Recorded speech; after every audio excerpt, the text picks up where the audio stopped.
Welcome, nerds, to the Shout Out Show. This is where, I acknowledge all of the wonderful people who have been subscribing and following and interacting with the channel, though there are some caveats to that. Let's just get into stuff.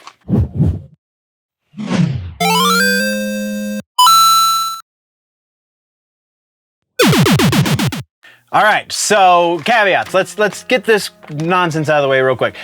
Some of the comments on some of the videos don't contribute really much of anything to the conversation that I'm trying to start with most of these videos. So you're not gonna get a shout out if you just say, "Oh, this was a bad short."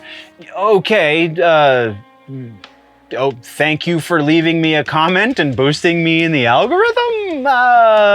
But those of you that want to join in the conversation, those that are actively trying, even if it's a negative response, as long as it's an educated or well-informed or response that we can have a conversation about and you're not, kind of a jerk, then we're going to talk about it. And we even have a verboten video in here because it's a legit comment and not just somebody trying to be an edgelord and call me out on something that really they have no grounds to call me out on. So yeah, that being said, we've got some subscribers and followers and things. Remember I said that the Instagram and the Twitter, we had a couple of subscribers that needed to be shouted out. Didn't get to them last week. Gonna get to you this week. So, starting things off, we're gonna be on the Twitter. Deliya, I'm at saratttan, is a new follower on the Twitter. Thank you very much, nerd, for the follow. On Instagram, Drolo07070 and Cassanovafilms, both new subscribers. Cassanovafilms just put out a fan film about Jubilee. You should go check it out. So yeah, thank you very much, nerds, for the follow. Let's get into the... Oh, I got there's a new subscriber. The other caveat to these videos is if you are subscribing on any of the YouTube channels and you have your settings set to private, it doesn't tell me that you subscribed aside from the subscriber count going up. So while the subscriber count has gone up, only one person has their settings not set to private, and that one person is Alfonso, subscribed over on the main YouTube channel. I have no way of checking at all on Rumble, so if anyone knows how to do that, please enlighten me in the comments. Either way, that's not what we can cover on these shows yet. Hopefully soon. So let's get into the comments and the responses, shall we, on the main channel. This is the verboten video we're going to be talking about. Come On Baby Cry, I did a reaction to Orville Peck's last single off of his newest Bronco record. And the name of the song is Come On Baby Cry. This comment comes from John McCarron, and John says... It would not have occurred to me to use the term, quote, Twin Peaks, unquote, to describe Orville Peck, but now I literally can't think of any other way to describe him. Yes, John, actually. The guy who got me into Orville Peck, that was how he said, I don't know, there's something about the guitar work that the only way that I can describe it to you is very Twin Peaksy. And that is exactly what the first few Orville, I think he has two before Bronco. That's what those first two records sound like, is they sound like the themes, the guitar work at least, the tone of the guitar sounds like the tone of the guitar on the Twin Peaks theme song. So, and music throughout the series. So yeah, you're welcome. It's awesome. Moving right along. Next on the second channel, we have some stuff from last week, some pretty up-to-date stuff. So, my quickie reaction to Babymetal's Metal Kingdom got some weird negative responses. I actually couldn't find one of them. I responded to the guy, and then for whatever reason, I couldn't get the comment for today's video, so I apologize. I wanted to address it. It was kind of lengthy, but I responded in the comments section, so when it comes back, I didn't take it down. So if it's down, that was not my doing, that was YouTube doing it, so don't look at me. But Yeah, I'll try and figure out how to get it back up. There is a long, back and forth in the comment section with a different commenter. And again, for whatever reason, I just couldn't see it when I was getting ready to film today. So if it's been taken down, we've already established this. But we do have Xanax Random Number Generator left a comment on the same video in a similar vein, kind of. Xanax has to say, blah, blah, blah, metal purist detector beeping. Okay, so I don't... Babymetal is for all intents and purposes, is a pop band. They were put together by a talent agency. These people didn't know each other before they were in the band together, at least as far as I can see, and they're doing things that honestly other Japanese acts do better. The reason they were put together is because they saw that there was a market for cute pop vocals over the top of heavy metal guitar. Kind of heavy metal guitar. Some of that stuff is active rock at best. It's not that I'm a metal purist necessarily, really at all, just because I don't think I'm better than anyone because I listen to something that to me seems to have more soul. I also listen to garbage music too. It's what I call it's popcorn junk food music, if you will, that there's no depth other than just to be fun. Yes, I understand the draw. I just don't have that draw for Babymetal.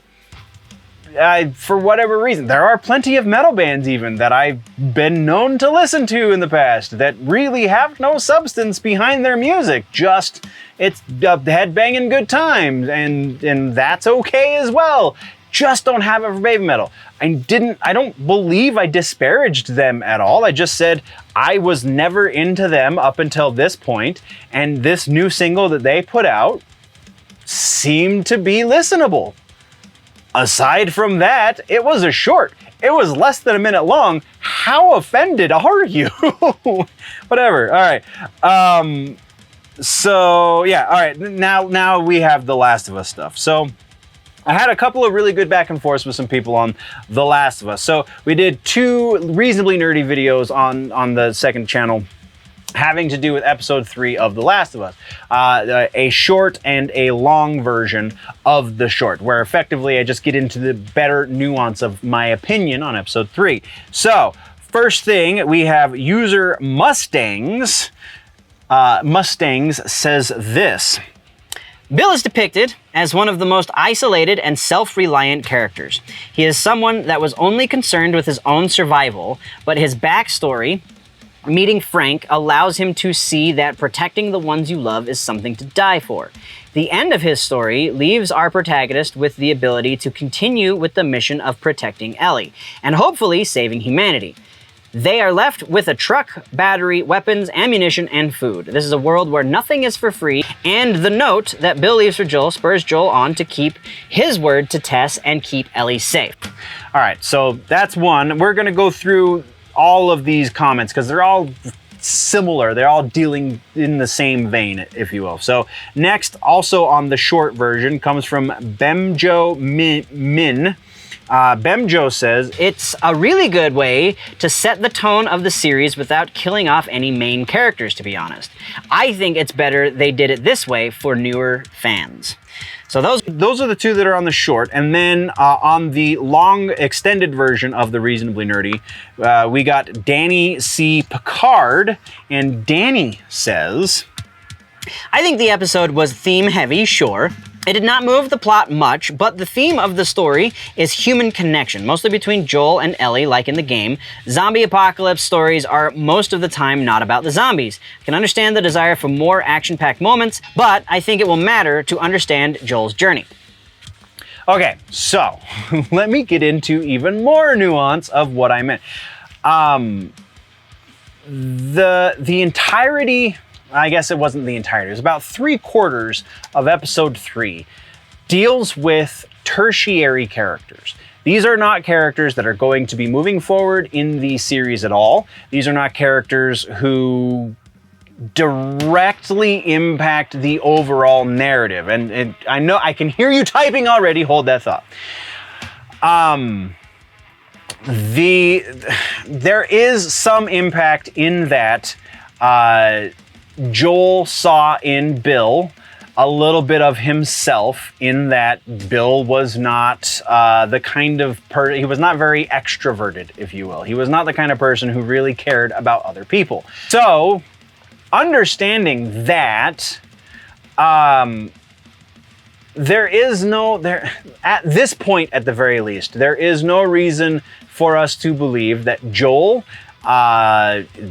has any affection for Ellie, at least going into episode 4. Having seen episode 4 at this point, I know a little bit of what happens since episode 3.